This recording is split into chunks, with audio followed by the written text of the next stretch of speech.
శ్రీమద్ రామాయణం సుందరకాండం 15వ సర్గం. వనశోభను పరిశీలించి చూచుచు హనుమంతుడు ఒక చైత్య ప్రాసాదము కడ దీనమై ఉన్న సీతను చూచుట, గుర్తించుట, సంతోషపడుట.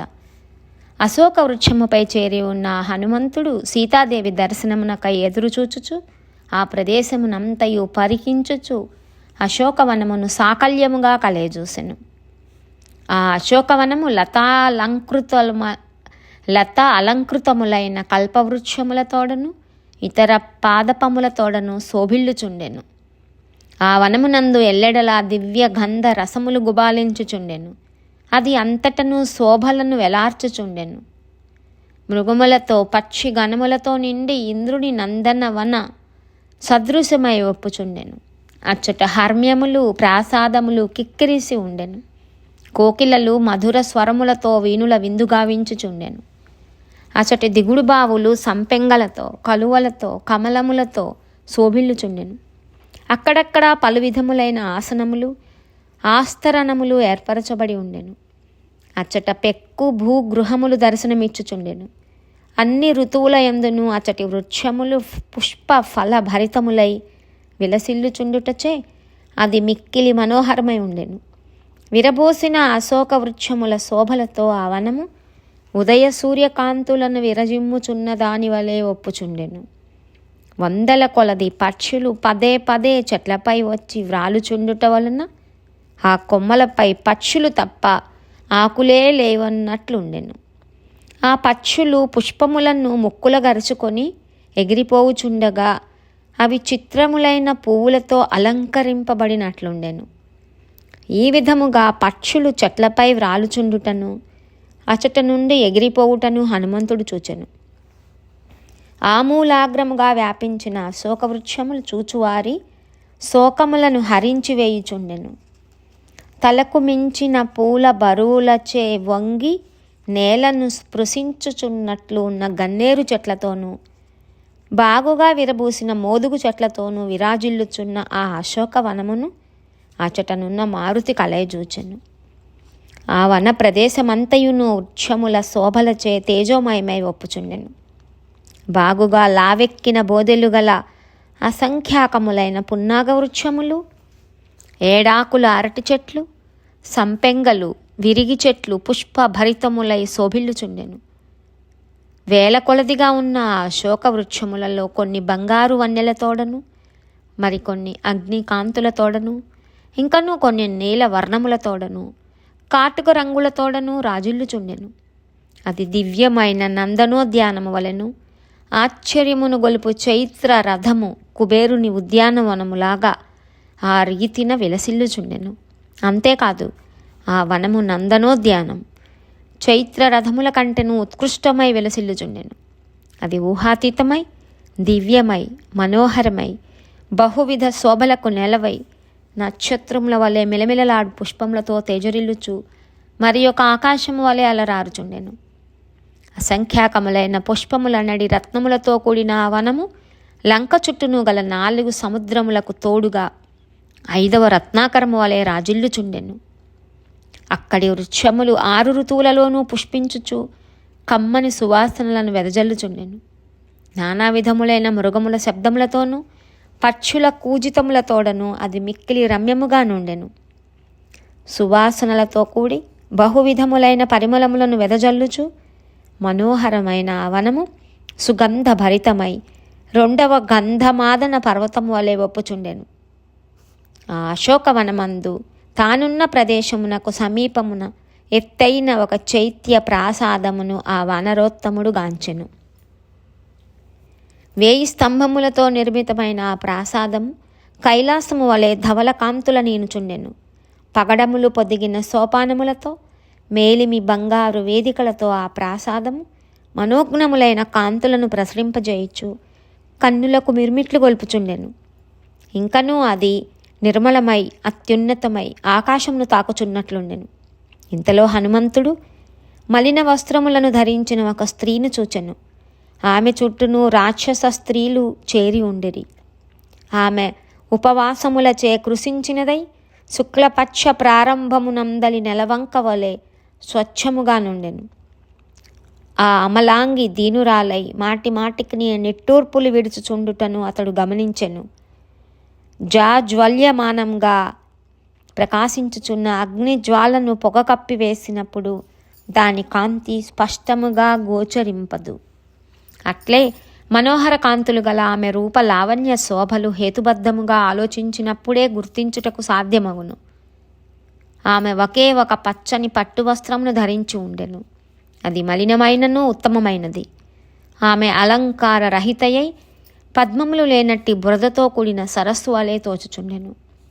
ఆమె దుఃఖ సంతప్తయై తరిగిపోయిన శరీర ఛాయతో ధ్యానస్థితిలో ఉన్నదై బిడియముతో తల వంచుకొని పాపగ్రహమైన అంగారకునిచే పీడింపబడిన రోహిణి వలె నుండెను. సంతత ధారగా కన్నీరు కార్చుచున్నదై ఆహారమును మానివేయుట వలన కృశించినదై శోకించుచు ధ్యానమగ్నయై నిరంతర దుఃఖపరాయణి అయి ఆమె అతి దీనావస్థలో ఉండెను. ఆత్మీయులకు దూరమై అనుక్షణము రాక్షసీ గణముచే ఆవృతమై ఉన్న ఆమె తన జాతి లేళ్లకు దూరమై వేట కుక్కల మధ్య చిక్కుబడిన ఆడలేడి వలె బిక్కమొఖముతో నుండెను. జడకట్టిన ఆమె కేశ పాశము నల్ల త్రాచును బోలి కటి ప్రదేశము వరకు వేలాడుచుండెను. అప్పుడు ఆమె శరత్కాలమునందు నల్లని వృక్ష పంక్తితో కూడిన భూమి వలె ఒప్పుచుండెను.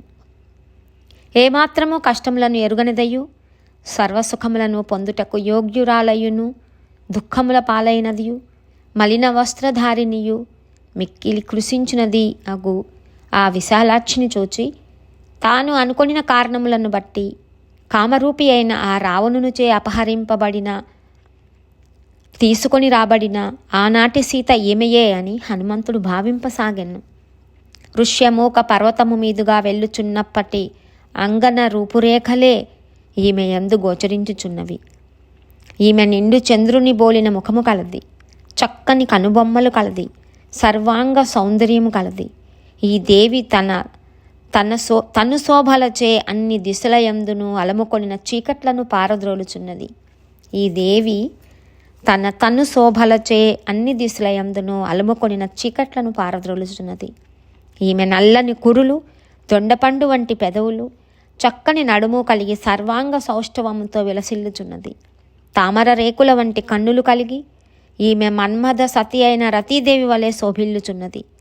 నిండు పున్నమి నాటి వెన్నెల వలె అందరికి నీ ఆహ్లాదము గూర్చున్నది కనుక నిజముగా ఈమె సీతయే. ఈమె అనువైన తను సౌభాగ్యము కలిగి భూమిపై స్థిరముగా ఆసీనమై ఉన్నది. తపో నియమములను పాటించుచున్నది. భయమునకు లోనై ఇతరులను దరిచేరనీయని ఆడ సర్పము వలె నిట్టూర్పులు విడుచుచున్నది. పొగచే ఆవృతమైన అగ్ని శిఖ వలె ఈమె దుర్భర శోక కారణముగా కాంతి తరిగి ఉన్నది. సందేహమునకు తావిచ్చుచున్న ధర్మశాస్త్రము వలెను, క్షీణించిన సంపద వలెను, సన్నగిల్లిన శ్రద్ధ వలెను, నెరవేరని ఆశ వలెను, విఘ్నములు ఎదురగుటచే నిష్ఫలమైన కార్యసిద్ధి వలెను, కలుషితమైన బుద్ధి వలెను, నిరాధారమైన అపవాదముచే దెబ్బతినిన కీర్తి వలెను ఒప్పుచు రావణునిచే అపహరింపబడుట వలన కృశించినదై శ్రీరాముని ఎడబాటునకు వ్యధ చెందినదై అబలయై జింక పిల్లవలే అటు నిటు బిత్తర చూపులతో చూచుచున్న సీతాదేవిని మారుతిగాంచెను. ఆమె కన్నులు అశ్రుపూర్ణములై ఉండెను. కనురెప్పల వెంట్రుకలు నల్లనై వంకరగా నుండెను. పదే పదే నిట్టూర్పులు విడుచుచున్న ఆమె వదనం అప్రసన్నముగా నుండెను. తపశ్చర్య కారణంగా ఆమె శరీరమున ధూళి చేరి ఉండెను. అలంకారములకు అర్హురాలయ్యును ఎట్టి అలంకారములను కూడా ధరింపక దీనురాలై ఆమె కారు మేఘములచే కప్పబడిన పూర్ణ చంద్రుని వలె ఉండెను. పఠన పాఠనములు లేక వేదాది విద్యల విషయమున సందేహములు పొడసూపినట్లు సీతను చూచిన హనుమంతునకు ఆమె సీతాదేవి అవునా కాదా అను సందేహములు ఏర్పడెను. వ్యుత్పత్తి వ్యాకరణ ఉచ్చారణాదుల సంస్కారము లేనప్పుడు విపరీతార్థములను తెలుపు వాక్యమును వలె తైలాది సంస్కారములు లేక అలంకార రహిత అయిన సీతాదేవిని ఆ మారుతి అతి కష్టం మీద గుర్తింపగలిగాను. సౌశీల్యవతియు